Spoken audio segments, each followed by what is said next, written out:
got to visit some of the neighborhoods here, talk to some of the businesses that were impacted, and I hope everybody gets back to a normal environment as quickly as possible.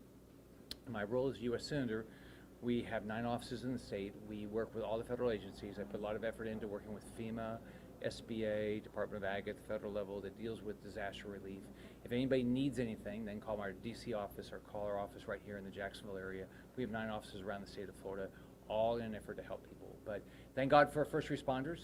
They did a lot of rescue with this hurricane, and I'm glad they were able to rescue people. But I think we all have to figure out how to work together to try to make sure we don't lose lives.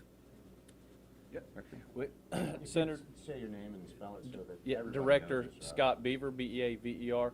Listen, the leadership from the senator didn't start as senator; it started as governor, and he has worked hand in hand with first responders his entire career. And it's because of the governor we are in the place we are now as first responders. The equipment, the infrastructure, and the setup that we have, it's all because of his leadership way before this storm happened.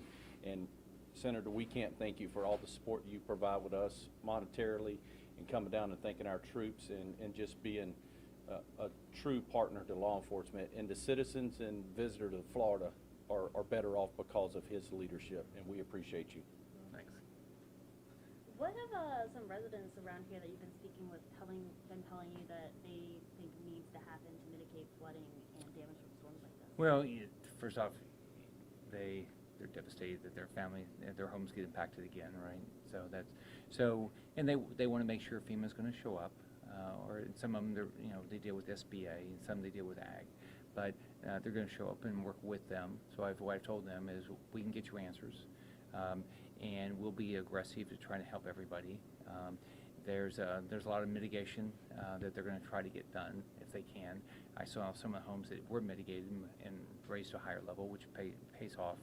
This part of Florida, has been here for a long time. Oldest continuous inhabited city in the United States right here.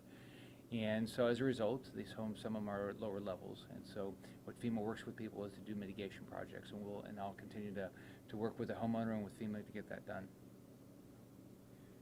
Senator, one of the things that we saw was some people in this neighborhood saying, oh, we're going to we've already raised our homes, we're going to try different ways. I mentioned a moment ago, they found a way to pump water out. Mm-hmm. Sounds like there's not just, hey, I need to wait for government response. It's, hey, I need to do some things on my own to try and save my property. Well, most of life is you got to take care of yourself. As you all know, I grew up in a pretty poor family, and my mom always told me, take responsibility for everything, and good things will happen. And so the best thing you can do is take care of yourself. I mean, if you just, after these storms, if you just walk your neighborhood, you can see people that have done smart things. Either they built up, they've gotten aggressive and used sandbags, or now what you hear is people that are figuring out how to pump water out so you don't get as much water close to your house. I mean, it's pretty smart, and that's what you ought to do. We always have to take, you have to take personal responsibility. Government's there to be helpful, but as we all know, government doesn't have unlimited resources, and as you know, the government is running big deficits right now, so it's going to be harder and harder in the future for the government to be the backstop. I know you just mentioned the future there. I wanted to ask, in August, I know with the Inflation Reduction Act, you voted against it or opposed it, and it does include hundreds of billions that will go to energy and climate change programs. So can you just talk about what went into that decision? We're in a state that is said to be most impacted by climate change. So first off, what I've said all along is we clearly have climate change. All right. As governor, we've invested quite a bit of money on resiliency, sea level rise, and things like that. But what I disagree with is what Chuck Schumer does. He puts these big budget bills and then puts other stuff in with it. We need to do these bills separately, like we did when I was governor of Florida. We did separate bills for each thing. So the Democrats decided not to pass a budget. I mean, it's their responsibility to pass the budgets. They control the House, the White House, and the Senate. They decide not to do it. Then they want to do this continuing resolution that doesn't solve any problem.